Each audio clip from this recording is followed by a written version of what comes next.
시청자 여러분 안녕하십니까? 지방자치 중점 소식을 전하고 더 나은 지방자치의 방향을 제시하는 지방자치 1번지입니다. 광주 청년센터에서는 지난 21일 시청 시민숲에서 2016 청년 파란만장 전람회를 개최했습니다.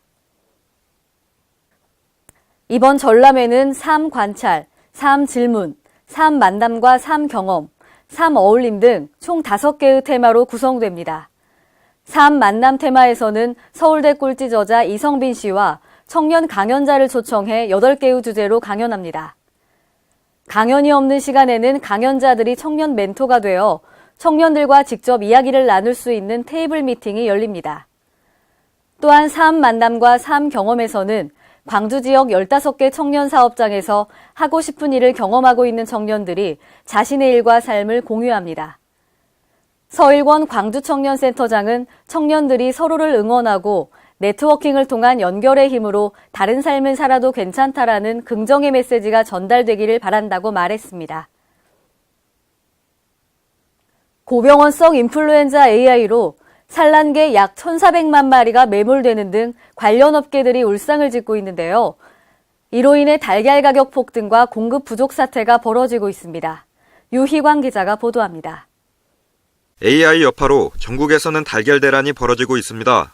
고병원성 인플루엔자 AI로 전국에서 닭, 오리 등 가금류 2천만 마리가 매몰됐으며 AI 사태는 계란 공급 감소로까지 이어져 관련 업계들이 울상을 짓고 있습니다. 농림축산식품부에 따르면 지난달 중순부터 H5N6형 고병원성 AI로 총 1,921만 마리가 매몰 처리됐으며 현재 매몰 처리 중인 가금류도 100만 마리가 넘는 것으로 알려졌습니다.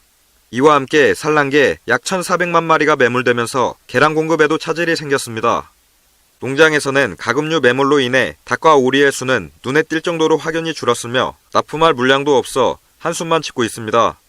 예전에는 수태 그냥 한쪽 이렇게 눈만 옆에만 떠도 그냥 계란이 있었는데 지금은 그럴 겨를도 없고 있지도 없고 없을 뿐더러 낳지도 않으니까 뭐 결국은 없다는 얘기인데 계란 있으려면 결국은 닭이 있어야 되는데 닭이 다 매몰되는 바람에 먹고 사는 문제가 제일 큰 문제 같다고. 우리 같은 경우는 닭들이 없으면은 먹고 사는 문제가 제일 크기 때문에 그냥 막막합니다, 요즘은. 또 계란 공급이 급격히 줄어든 탓에 대형마트와 식자재 상점의 계란 판매 코너에서 계란을 찾아보기 어려운 데다 이 여파로 계란 판매 가격은 천정부지로 치솟고 있습니다. AI 사태 이전 계란 한 판의 가격은 3,000원에서 4,000원 선이었지만 현재 판매 가격은 8,000원에서 1만원까지 올랐으며 이마저도 물량이 없어 1인당 한 판 이상 구매를 못하고 있는 실정입니다. 이 밖에도 계란을 주재료로 사용하는 제과점과 식당들도 판매 가격을 높일 수밖에 없는 상황에 처했습니다. 이렇듯 산란량이 줄어 계란 납품업체에서 계란 공급 물량을 10분의 1로 줄이면서 가격 폭등으로 이어지고 있습니다. 한편 일부 대형마트에서는 계란 공급 물량 감소가 지속될 경우 판매 제한도 염두에 두고 있는 것으로 알려졌습니다. KLN 유희광입니다. 제주의료원은 지난 20일 1층 로비에서 부속 요양병원 개원식을 개최했습니다. 제주의료원 부속 요양병원은 고령화 인구 증가로 인해 전문적인 의료 서비스가 부족한 현실을 개선하고 노인성 질환을 겪고 있는 환자들에게 양질의 전문 의료 서비스를 제공하고자 마련됐습니다.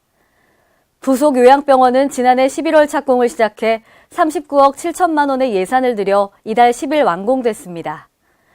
신축된 요양병원의 규모는 지하 1층, 지상 2층으로 100병상이 추가로 마련됐습니다.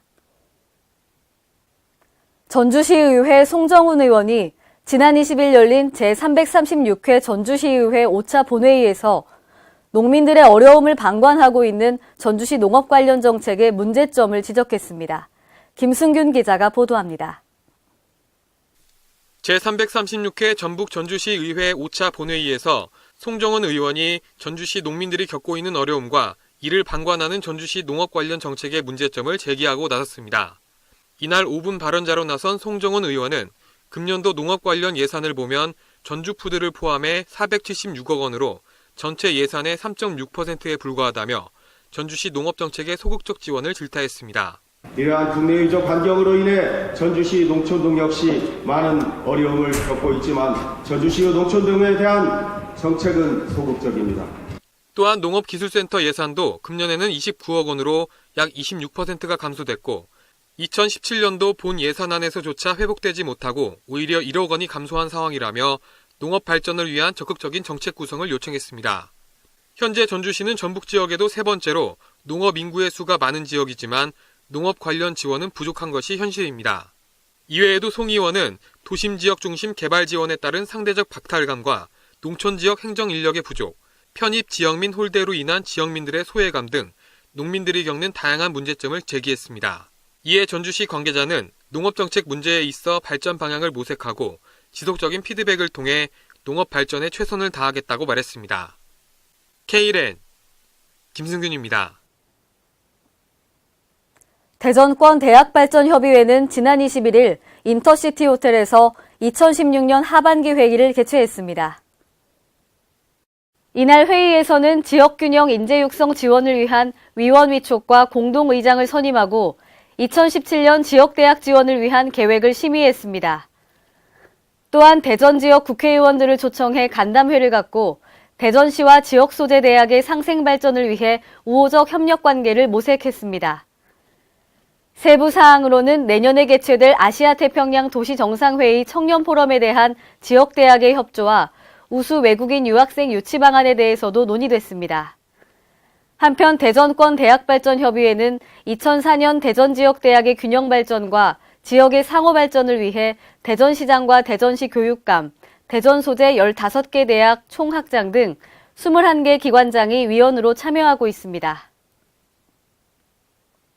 충남도는 지난 21일 도청 대회의실에서 제24회 충남도 농어촌 발전상 시상식을 개최했습니다. 이번 시상식에서는 장목, 시책, 관련 단체 특별상 분야에서 최종 15명이 수상의 영예를 안았습니다. 농어촌 발전 대상에는 유기질 오리농법을 도입해 고품질 쌀을 생산한 이대근 씨가 선정됐습니다. 이 씨는 농업 생산의 다양화, 차별화, 고급화를 추구했고 생산, 가공은 물론 인터넷 직거래 사업을 통해 판로를 개척했으며 지역사회에 활력을 불어넣었다는 평가를 받았습니다. 이 자리에서 안희정 지사는 최근 쌀값 하락과 AI 등으로 우리 농업, 농촌의 위기가 가중되고 있다며 역량을 한데 모아야 한다고 강조했습니다. 그동안 충남도는 농업, 농어촌 발전을 위해서 기여한 일꾼을 발굴해 1994년부터 농어촌 발전상을 수여하고 있습니다. 행정자치부는 오늘 정부 서울청사에서 2016년도 공무원 노사문화 우수 행정기관 및 유공자에 대한 정부 포상을 실시했습니다. 이 자리에서는 모범적인 상생협력의 공무원 노사문화를 만들어가고 있는 경기도와 경기도 남양주시가 대통령 표창 수상과 함께 인증을 획득했습니다. 행정자치부 관계자는 앞으로 공무원 노사가 상생협력을 통해 협력적 동반자 관계로 더욱 발전할 것이라고 말했습니다. 광주정부통합전산센터는 지난 20일 나주 한전 본사에서 재난 공동대응 및 데이터센터 교류 협력을 위한 업무 협약을 체결했습니다. 이번 협약을 통해 광주정부통합전산센터와 한국전력공사는 유사시 데이터센터가 가동불능 상태에 빠질 경우 상호 간 전산실을 활용하게 됩니다. 이 밖에도 상호교류 협력을 통한 양 기관의 발전을 위해 다양한 협력 사업을 지속적으로 추진하기로 했습니다. 이상으로 지방자치 1번지를 마칩니다. 시청해주신 여러분 고맙습니다.